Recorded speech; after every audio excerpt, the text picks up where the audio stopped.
ఏ ఊరికైనా ఒర్రి రచ్చబండ కాడ రోజుకో పంచాది నడుస్తూనే ఉంటది. అన్నదమ్ముళ్ళ నడుమనో పక్క పక్కన భూములున్నోళ్ళ నడుమ గిట్టు పంచాదులో పక్క ఉంటాయి.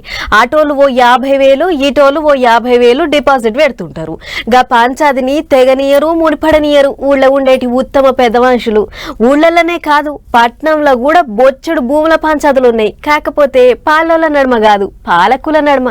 ఇల్టు భూముల మీద కొత్త పంచాయతీ రాదుకుంది తెలంగాణలో. ఇండస్ట్రియల్ ల్యాండ్ ట్రాన్స్ఫర్మేషన్ పాలసీని సర్కారు పట్టుకొస్తే చల్ గా పాలసీతోని పబ్లిక్ ఏం ఫాయిదా లేదనేది కార్ పార్టీలు అంటున్న మాట.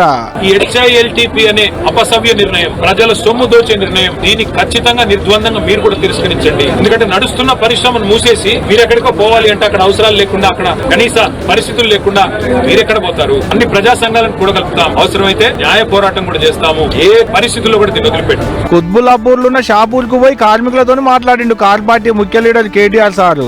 సర్కారు భూముల్ని అగ్గోసగ్గోకు అమ్ముకునేందుకే కొత్త పాలసీ పట్టుకొచ్చి అనేది కార్ పార్టీ వాళ్ళు అంటున్న మాట.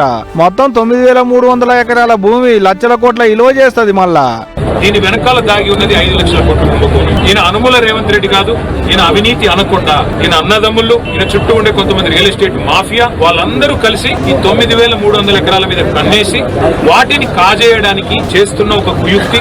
దీన్ని బీఆర్ఎస్ అడ్డుకుంటుంది. గమ్మత్ ఏంటంటే సర్కార్కి జీవో రాకముందే కార్ పార్టీ వాళ్ళ చెవులు వేసిడట ముందుగానే. ఎవరో ఒక కార్ పార్టీ వాళ్ళే కాదు, ఈ భూముల ముచ్చట్ల పువ్వు పార్టీ వాళ్ళు కూడా గుర్రు మీదనే ఉన్నారు సర్కార్ వాళ్ళ మీదకి. ఈ నెల 7వ తారీఖు నాడు ధర్నా కూర్చుంటారట కూడా పువ్వు పార్టీ వాళ్ళు. ఓ రోజు కార్ పార్టీ వాళ్ళు, ఇంకో రోజు పువ్వు పార్టీ వాళ్ళు. ఇద్దరు ఇట్టంటుంటే ఇటు అధికార పార్టీలు ఉన్నోళ్ళు అంటున్న మాట గిట్లుంది.